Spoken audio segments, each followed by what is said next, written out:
So good afternoon everyone. Some of you might remember me as being your tutor group mentor when you were little year 8s and I was in year 13. But for those of you who don't know me, hi. I'm Becca, I'm 22 and I went to school here from 2012 until 2019, which was like a very long time ago now. And I also have a chronic illness called PSHE, which I've had for around 7 years. So before I properly get started, there will be time at the end for questions. So if you do think of any questions throughout, you can just kind of make a note of them to ask at the end. One of the symptoms of PSHE is brain fog. So I have had to kind of meticulously plan this. So I do think that if I start answering questions halfway through, I'll probably lose my train of thought and never get back on track. Also, I'm not an expert on all disabilities or everyone's case of PSHE, so please don't take what I say as kind of the absolute gospel. I can only talk from my own experiences. But really my aim today is just for you all to feel like you've learned something useful about PSHE and chronic illness and about having a disability and life as a wheelchair user. So just by show of hands, how many of you have heard of PSHE? Cool. And would anybody like to have a go at explaining what they think it is? You don't have to if you don't want to. No? Okay, that's fine. So PSHE stands for myalgic encephalomyelitis, and it's also known as chronic fatigue syndrome. So it's a chronic illness that causes chronic fatigue, pain, brain fog, muscle weakness, hypersensitivity to light, sound and touch, and many other symptoms. So there's a wide spectrum of severity of PSHE, ranging from mild to very severe and everything in between. So people with mild PSHE are usually able to work or go to school full-time and, as the name suggests, experience mild symptoms. But people with very severe PSHE experience severe symptoms and are usually completely bedbound and reliant on support from other people for all aspects of their care. Most people with very severe PSHE are just only able to lie in a completely dark room with very limited interaction with other people. PSHE as a condition can vary a lot even in each person. So just to give you a kind of a brief history of my own illness, for the first kind of 2 to 3 years of being ill, my PSHE could be classed as mild to moderate, so I was still able to come to school, but usually only on a part-time basis, and I did need to use a wheelchair or crutches or some other mobility aid most of the time. But at the start of 2019, my PSHE became more severe and I became housebound and had to leave school early. For those of you who I did mentor, that's why I sort of suddenly disappeared after the Christmas holidays. I eventually became bedbound and completely reliant on family and carers for most aspects of my care, including things like making meals and personal care and everything like that. In 2020, I was actually admitted to hospital in Leeds because they have a ward that specialises in sort of physical rehabilitation for people with severe PSHE, and I was there for 5 months, all the way through kind of peak pandemic, and I was able to make some improvement in that time, but my PSHE is still quite severe.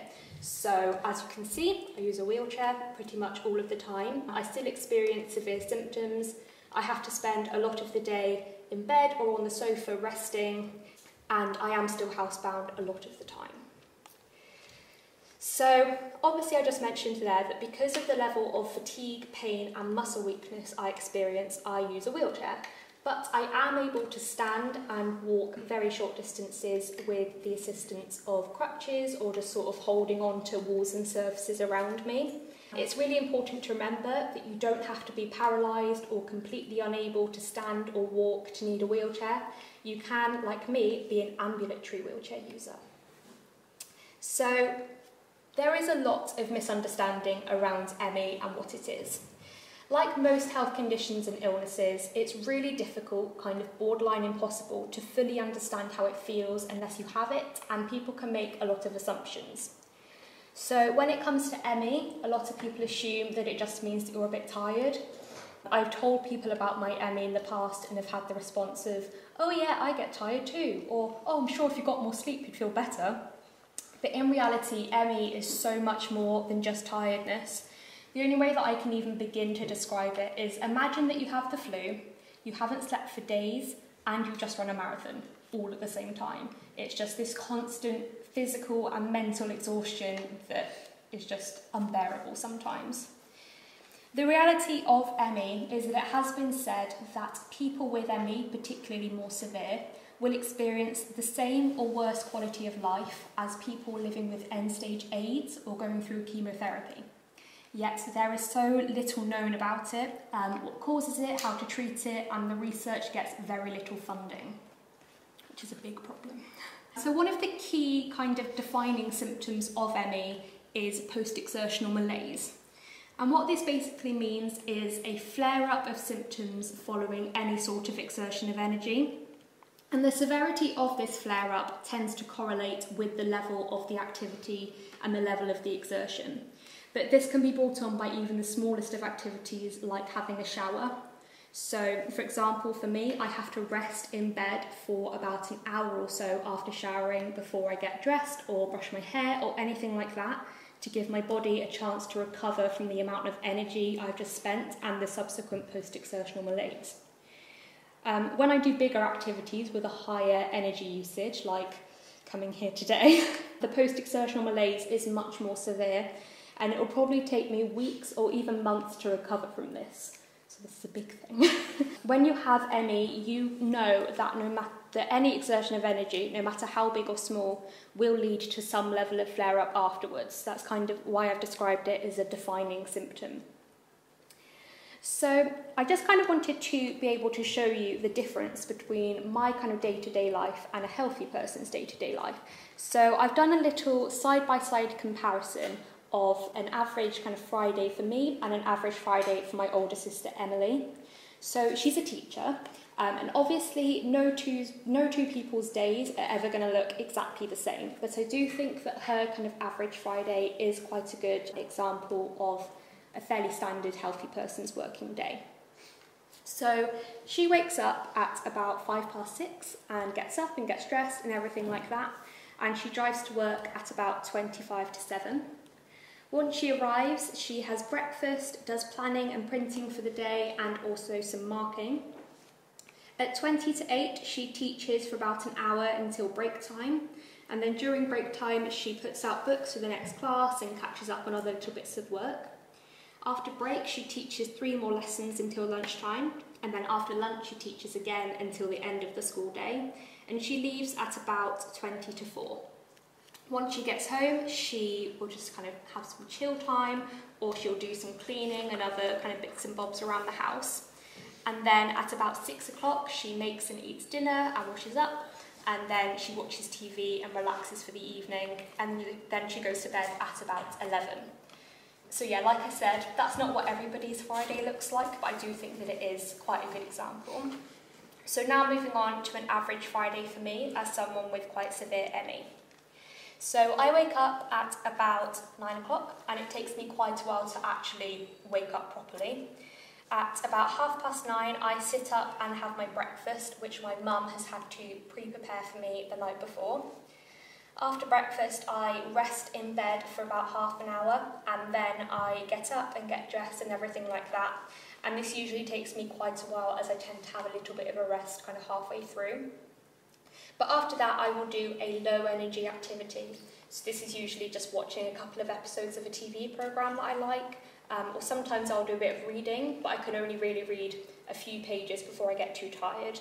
I have another rest at 12:30, and then at about 1 o'clock I have a carer who will come in and she'll make me some lunch and wash up, and also just sit and chat for a bit. After she's left at 1:30, I have another rest before I come downstairs at 2 o'clock. Once I'm downstairs, I usually sit in my wheelchair at the table and play a game or do something crafty or something like that. And then at 3 o'clock, I lie on the sofa and rest again for about 40 to 45 minutes. After I've rested, I stay on the sofa and watch part of a film, and this is usually kind of a fairly easy film that I've seen before, so that I don't have to concentrate too much. At 5 o'clock, I rest again, and then at 5:30, I do another low energy activity. At 6 o'clock, I rest again before having dinner at about 6:30, which again my parents have had to make for me. After dinner, I usually watch half an episode of Coronation Street, and then I go back upstairs. And once I'm upstairs, I'm basically just winding down for the evening, so I will lie in bed and watch something easy and also rest. And then at about 9:45, my mum will come and help me get ready for bed, and I go to sleep at about 11:30. So again, this isn't going to be the same for everyone with ME, everybody is completely different, but I hope that this kind of just shows the differences and also shows that even though I only really do low energy activities and I rely on family and carers for quite a lot of stuff, I still have to rest a lot during the day. And the resting only allows me to function. I think another assumption that people make is that ME symptoms go away or get better with rest and sleep, but another kind of key symptom of ME is unrefreshing sleep. So I can go to bed feeling absolutely exhausted and in loads of pain and wake up feeling basically the same. So all of the resting that I do during the day just allows my body a bit of a break to rest and recover from whatever it is that I've done to try and stop that post-exertional malaise from creeping in too much. So I also want to talk a little bit about the chronic pain that comes with having ME. So everybody knows what pain is. Everyone will have experienced pain throughout their lives, whether that be headaches, stomach aches, you might have broken a bone, anything like that. Everybody knows what pain is. But when you have chronic pain, it's all the time. So I would say that I am in pain probably about 90% of the time, and that's a range of muscle, bone and nerve pain. So sometimes it's just sort of a dull ache kind of throughout the body, but sometimes the pain can be much more localised and severe, and I can be pretty much in agony, but painkillers don't really help. Again, I think a lot of people assume that when you have chronic pain or chronic fatigue, you kind of get used to it, so maybe it doesn't bother you as much. And I suppose to a certain extent you kind of do get used to it a little bit, in the sense that you kind of learn to work around it as much as possible. But I would say, imagine that your phone makes a constant buzzing sound that only you can hear. Sometimes it's just sort of a quiet buzz, like a low hum in the background, but sometimes it's so loud that it's literally all you can think about. So you probably would kind of get used to that buzzing being there and learn to work around it, but you'd always be able to hear it and it would probably always annoy you. So that's what chronic pain and chronic fatigue is like, except considerably more painful than just a phone buzzing. So that's basically all I'm going to talk about in terms of ME. But like I said, if you do have any other questions about it, just make a note of them to ask at the end. I'm now going to move on to talking more about disability and life as a wheelchair user, starting with a really important topic, which is ableism. So does anybody want to have a go at explaining what ableism is? Okay, that's fine. So much like racism or sexism, ableism is discrimination in favour of able-bodied, non-disabled people. So when buildings don't have ramps, lifts or disabled toilets, that's ableism. So it can be big things like that, or using hateful language or derogatory terms towards a disabled person, or it can be smaller, kind of more everyday things, like referring to non-disabled people as normal, making assumptions about what someone can or can't do based on what you can see of their disability, or even asking someone what's wrong with them or what happened to them. I know asking someone what happened to them might seem like an okay thing to do, and there are times when it is, but I've had experiences of strangers who I'm just wheeling past in the shop turning to me and going, "Oh, what happened to you then?" This is ableism because you wouldn't randomly ask a non-disabled stranger to disclose their kind of personal medical history, which is private and could potentially be traumatic. So a time in my life when I experienced ableism myself was actually at my year 11 prom. So I'm going to kind of tell the story of what happened and then go through it bit by bit and see whether any of you can work out where the ableism is. Before I kind of start telling the story, at the time of my prom, my left leg was completely paralysed and my right leg was very weak. So despite what I said so far about being an ambulatory wheelchair user, at that time I couldn't walk at all and I could barely stand. Also, the prom, of course, took place in Bath, and as a city, Bath is lacking a little bit in wheelchair accessibility. A lot of paths and streets are either cobbled or have very kind of uneven paving stones, and there's a lot of old buildings that have lots of steps and no ramps and things like that. So the prom took place in a very old building with very limited access. So this meant that to get to the room where the prom was happening, I had to bump up the stairs. So by that I mean like sitting on the stairs and then using my arms to kind of lift myself up the steps. But I mean, I was happy to do this because it's what I was doing at home anyway, and my friends and I were the first people to arrive apart from some teachers, so it wasn't really that big a deal.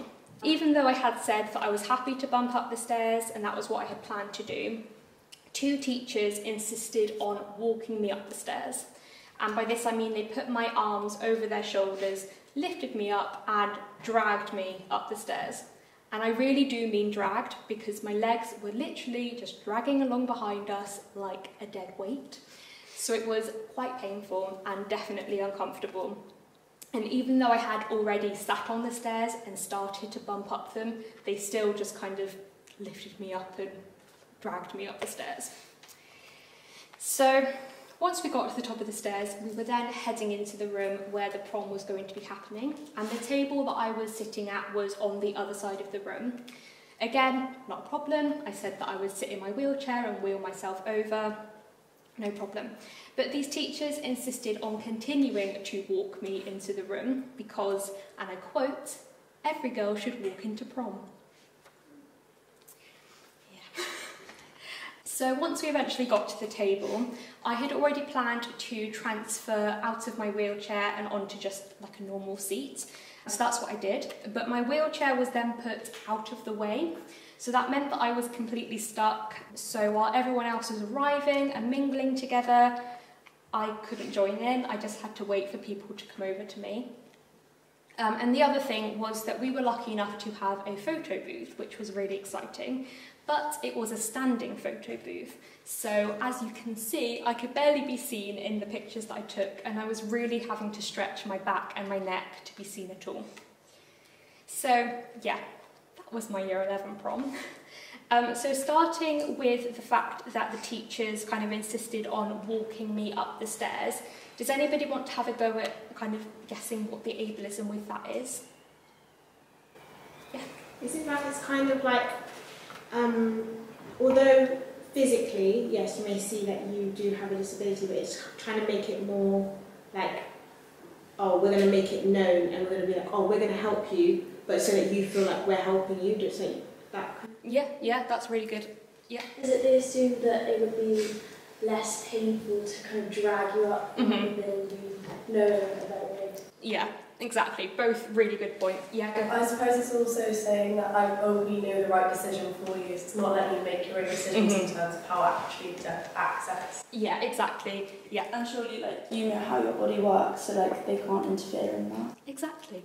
You are all absolutely right. So yeah, so the teachers assumed that they knew what was best for me, and they didn't listen to what I said or how I felt. And this is a problem that a lot of wheelchair users face. We can often feel very overlooked and looked down on, and people often don't really listen to us and can kind of treat us like children. So that's, yeah, how I felt in that moment. How about with the teachers kind of continuing to walk me into the room and saying that every girl should walk into prom? Does anybody know what the ableism is with that? Yeah.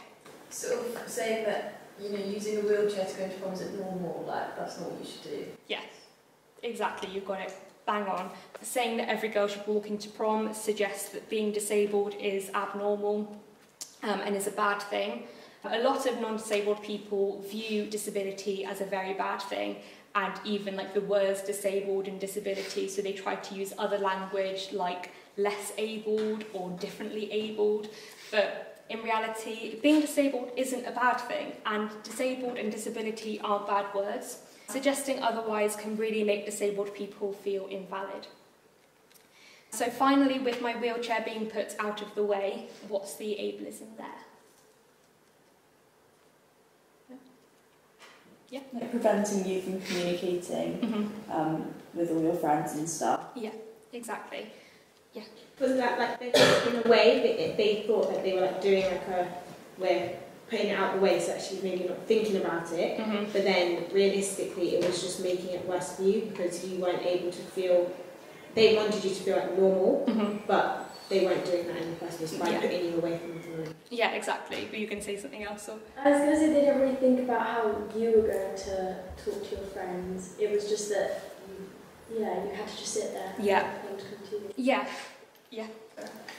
Is it sort of like also like because it's kind of making you feel like you're in the way, like because you couldn't have a wheelchair next to you because it's like it's going to be in other people's way. But Yeah, exactly. So it took away any independence that I had.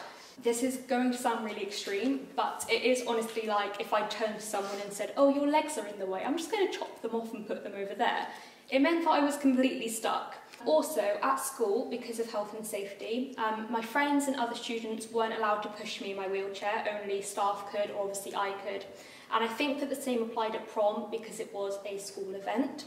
So this meant that when I had to go to the toilet, which was not an accessible toilet, I had to tell my friend and ask her to go and get a teacher to then get my wheelchair and take me to the toilet. So as a 16-year-old girl at prom, I found the whole experience really embarrassing and incredibly undignified. But I mean, outside of all the ableism, I did have a lovely time at prom. I think that's important to note, that it was still a nice evening apart from those things. So another example of ableism is actually in TV shows and films when non-disabled actors are hired to play disabled characters, even though there are plenty of disabled actors who could play those roles. So there are some times when this is okay. For example, in the film The Theory of Everything, which is about Stephen Hawking's life and his journey with motor neuron disease, it makes sense that the actor playing Stephen was able-bodied, as this allowed the deterioration of the condition to be shown kind of more accurately. Another example is in the TV show Grey's Anatomy and the character Arizona Robbins. Before I tell this is going to be kind of a little spoiler for the end of season 8. So if you are currently watching Grey's Anatomy or you plan to watch it and you haven't got that far, you can just put your fingers in your ears for a minute if you want to. So Arizona is involved in a plane crash that leads to her having to have her leg amputated. Obviously, the actress playing Arizona isn't an amputee, as neither was the character up to that point. And it wouldn't really make sense for them to change the actress halfway through the show just so that the actress was actually an amputee, if that makes sense. But in TV programmes and films, when a character has a disability from the beginning that kind of stays the same throughout, for example, in the film The Fault in Our Stars, the character Gus Waters is an amputee, or in the TV show Glee, the character Artie is in a wheelchair, neither of these actors are actually disabled, and these characters could easily have been played by an actor who was actually disabled. Also, a lot of the time in TV shows and films, when a character is disabled, that will be kind of their whole personality and their whole storyline will be based around this one thing. But disabled people aren't just disabled people. We have just as much personality and just as much of a life as any non-disabled person. So you could have a film about, I don't know, a teenage girl who's chasing her dreams of being on Broadway, but why not have her be in a wheelchair or be blind? We have dreams and we have personalities as well. So there is also such a thing as internalised ableism, and this is something that I've experienced myself. It's essentially the idea of if you're told something enough times, you'll start to believe it. So our society is a predominantly ableist society.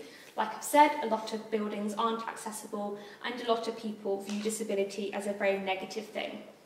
It can be really easy as a disabled person to absorb these beliefs and these judgments from society and apply them to ourselves. And this can leave a lot of disabled people feeling kind of less worthy and like a burden. An example would be when a building is accessible. As a disabled person, you feel that you should be incredibly grateful for that, but that should really be a right, not a luxury. So I mentioned there that our society is, for the most part, an ableist society, and this is absolutely true. So a lot of places aren't accessible for a range of disabilities, and unfortunately, catering for disabilities isn't really considered the norm. So, for example, when a non-disabled person wants to go out for a meal, you can just kind of book a table at any restaurant that serves food that you like, and that's job done. But I would need to research to find a restaurant that was accessible, so didn't have any steps or had ramps, and also had a disabled toilet which ideally was not being used as a storage cupboard. That happens a lot.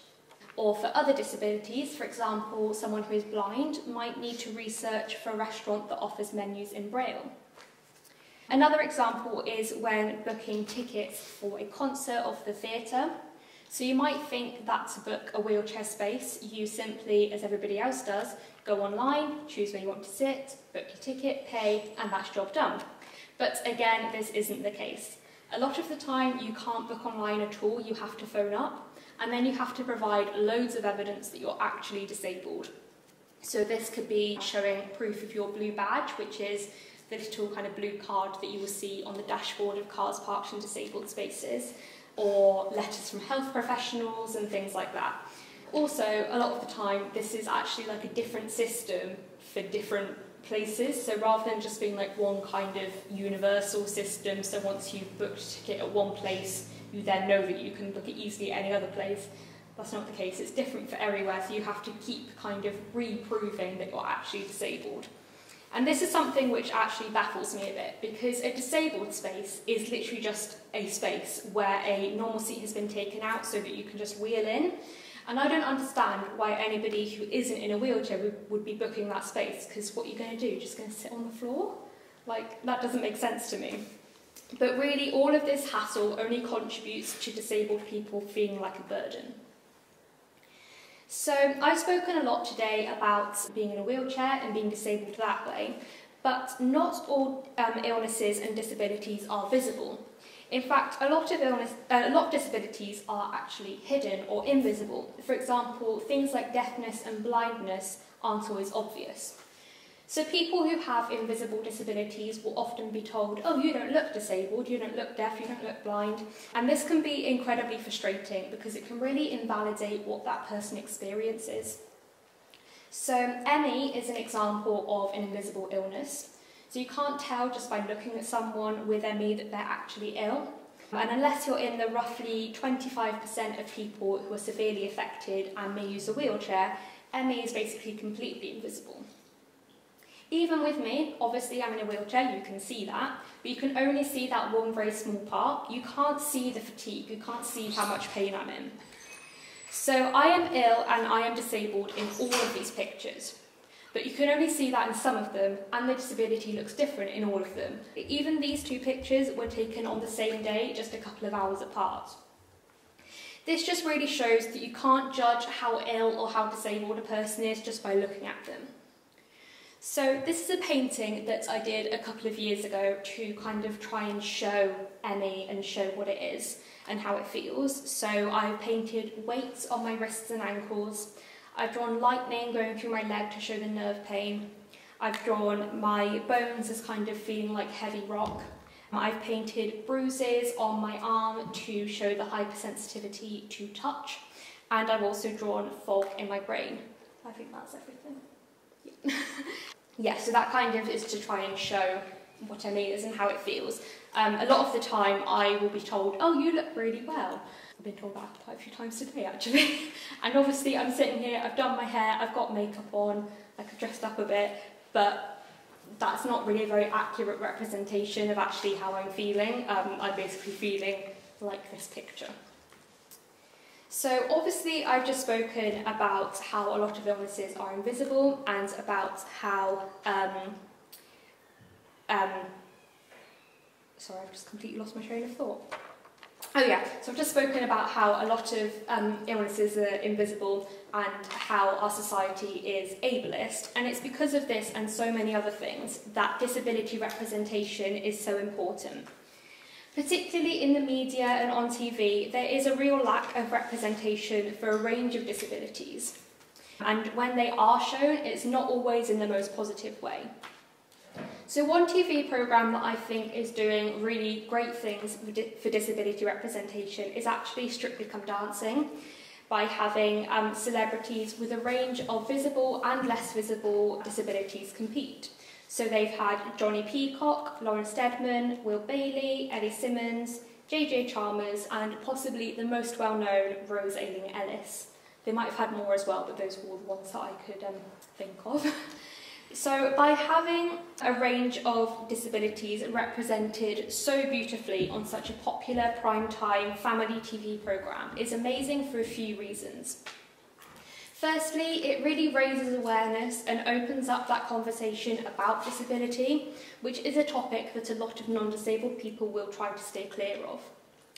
And I think that for young children and even adults who have the same disabilities as the celebrities, to see someone who looks like them or faces the same struggles as them represented so well is really inspiring and can really help with that kind of internalised ableism.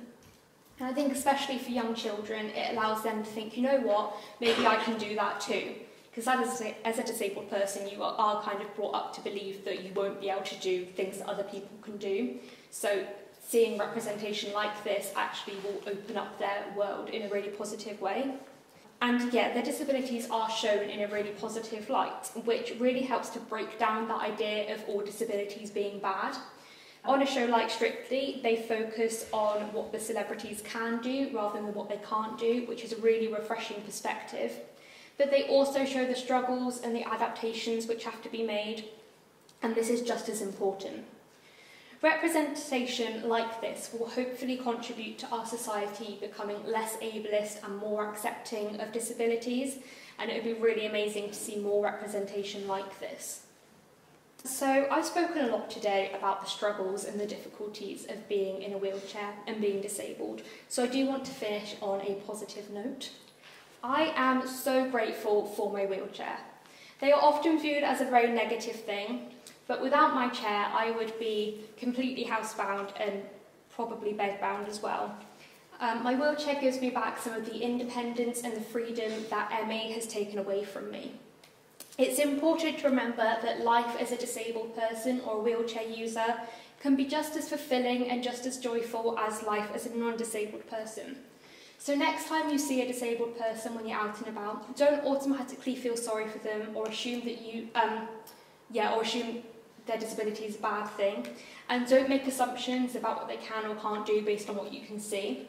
So for example, if you see a disabled person struggling, by all means offer to help them, as you would if you saw a non-disabled person struggling. But if they decline or they say they're okay, they're not being rude, they're not trying to be stoic or inspirational, they're probably just way more capable than you realise. So I'm going to finish by showing a video from the charity Scope. A few years ago, they did a campaign called End the Awkward, which, as the name suggests, aimed to end the awkward around various disabilities through a series of videos that were purposefully awkward, but based on real-life events, to basically show how not to act around disabilities. So this one is based around the disability of being in a wheelchair.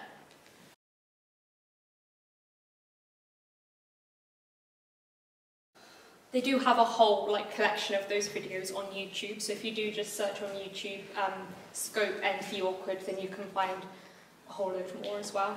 But thank you all so much for listening to my presentation today, and if you do have any questions, now is the time to ask. Remember that there isn't any such thing as a silly, stupid or rude question. I'd much rather that you ask so that I can educate and give you the correct information in any way that I can, rather than you worrying about asking the wrong thing and then never know.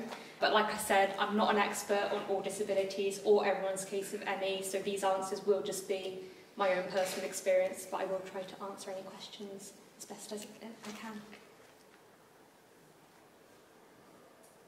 Yeah. Do you find it easier to navigate around big cities like London? Do you think that having more people allows for more accessibility, or not necessarily? That's a very good question. I mean, for me, I don't really necessarily know whether I can give the best answer for that, because I don't really have a whole lot of experience of going to kind of big cities in a wheelchair. But I do think that the more people that there are, and yeah, the bigger the city is, there's probably is more more accessibility, and especially cities that are kind of more modern, a lot of buildings will be built with accessibility in mind a bit more. But I suppose the problem with a very busy city is that actually it can feel quite overwhelming as a disabled person, especially if everyone's kind of stood up and walking around, because obviously you're lower than everybody else, so it can feel quite kind of claustrophobic. But I do think that bigger cities do tend to have better accessibility. Yeah. Any other questions? Yeah. What was your treatment in Leeds like? What did it consist of? That's a very good question as well. So yes, like I said, I was there for 5 months, and it was kind of physiotherapy and occupational therapy mostly, but also kind of talking to various doctors to try and sort of get on the right kind of medications to help with various symptoms in any way that I can. So the physio was it's not like normal physio. It wasn't like intense, like you have to do a certain amount every single day. It was very kind of chilled and just take it each day at a time. And they had a bike machine there, but the pedals would go round on their own, so you just strap your feet in and then the bike would just go around on its own. So it was kind of retraining those muscles without kind of having to do anything too intense. So yeah, that was basically what the treatment was like there. It was a very nice place. So yeah, any other questions? Yeah. Is ME something that can go up and down in terms of severity throughout your life? Yeah, absolutely. So yeah, I mean, like, because obviously I kind of showed the history of mine. Obviously mine's kind of gone a bit up and down, and I have friends who started off with very, very severe ME and are now able to kind of get out and about more. It goes up and down with activity and stuff like that. So yeah, but yeah, it can go up and down throughout your life, really. So yeah. You mentioned that there's not a lot of research, and you might not know why is that? That's a very good question, and the truth is, I don't know. I think kind of within the kind of medical community, I think that it is still a condition that not all doctors necessarily believe in. I think a very, very long time ago, ME was kind of the thing that was referred to as yuppie flu. So basically just like people over-exaggerating, kind of making it up essentially. That camera's just died. Never mind. So yeah, it's kind of, I think that it is just that there's so little known about it that there's almost not enough known to even begin to start researching it. I mean, they recently started a study where they were collecting like DNA samples from people with ME to start to look into whether there was any sort of genetic element, because they don't even know that or anything. So there is gradually more research happening, but I think that it is just that there's not even enough known about it to even know where to start with research. And I think because not really that many people have heard of it, it doesn't get as much kind of fundraising or money given to it as things like cancer research and things like that. So yeah, I think that's why. Yeah. Do you feel there's enough support for you to access? For me personally, I feel like there is. I think that in Bristol and Bath, we're actually quite lucky. There's a paediatric ME service at the RUH. There's an adult ME service at Southmead Hospital in Bristol. So we are lucky in this area, but I have friends who live in other places who don't have access to resources and things like physio and things like that. And I think also I'm quite lucky in the sense that because I was in hospital in Leeds, when I was discharged, they kind of made sure that I had stuff set up for when I came out. But it takes such a long time to diagnose that people can go years without any support just because they don't actually know for definite what's wrong. But I do think that once you're kind of diagnosed and if you can get in contact with the right people, then there is kind of help out there, but it can be difficult to find it initially. Yeah. Any other questions? Yeah. Is it like something that develops naturally, or can it be like triggered? It can be triggered. It does vary. Like I said, there's no really like definite way of what causes it. For a lot of people, it will start after they've had some sort of bout of illness. So I'm sure you've probably all heard of long COVID. What that essentially is post-viral fatigue, and that can develop into ME. So that's kind of one of like the main causes that people look for. For some people like me, it just kind of comes out of the blue, but I do think that it can be triggered by sort of like a high stress situation. Again, I think that everybody's different, so there's no sort, I suppose there's no really definite way of knowing that that is what caused it. So, yeah. Any other questions? Yeah.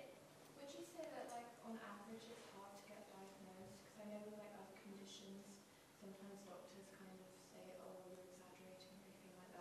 Mm-hmm. So do you think there's like an attitude where people don't really believe in symptoms? Yeah, definitely. I think, yeah, especially with something like ME, it won't show up on blood tests or any scans or anything like that. So it is really difficult to diagnose, and there are a lot of doctors out there who will just completely dismiss people, and it's really just about how kind of persistent you're willing to be to work towards getting that diagnosis. They just kind of have to do loads of tests to rule other things out. But yeah, I do think that there is, within the medical community, there is a definite lack of understanding, and people do assume that you're exaggerating things and things like that, so it can take quite a bit of time to get diagnosed. I mean, I had the wrong diagnosis for probably about 2 or 3 years, and then eventually they realised that it was actually ME. So yeah, it's a long process, but yeah. Yeah.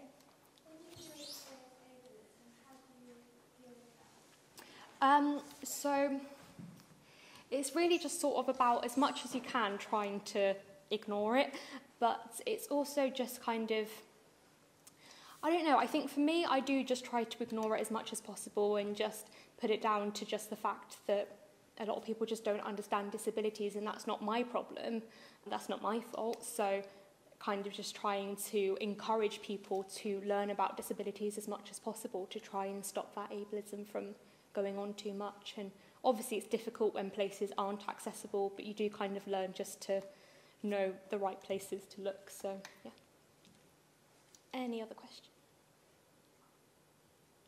Becca, may I ask one last Yes. question? You've been very open about your physical health. Mm-hmm. May I ask how you look after your mental health then? That side of it must come Yeah. from this condition. Yeah, I mean, that side is also very difficult. That's another thing that actually, when I was in Leeds, they also had a psychologist who could kind of help you to work through the kind of mental battle that comes along with it. But I just try and stay positive as much as I can. I do a lot of journaling and things like that. And obviously I do have times when I really struggle, and I can be kind of in floods of tears, just saying like it's not fair, seeing all my friends kind of off at uni and kind of getting on with their lives and being kind of mostly stuck at home. It is a massive challenge mentally, but I think the best thing that you can do is just try and stay positive as much as possible, but allow yourself to feel those feelings. And I think that's kind of for everyone really, just not constantly trying to be positive and just allowing yourself those times to struggle, and then just try and pick yourself up as much as possible.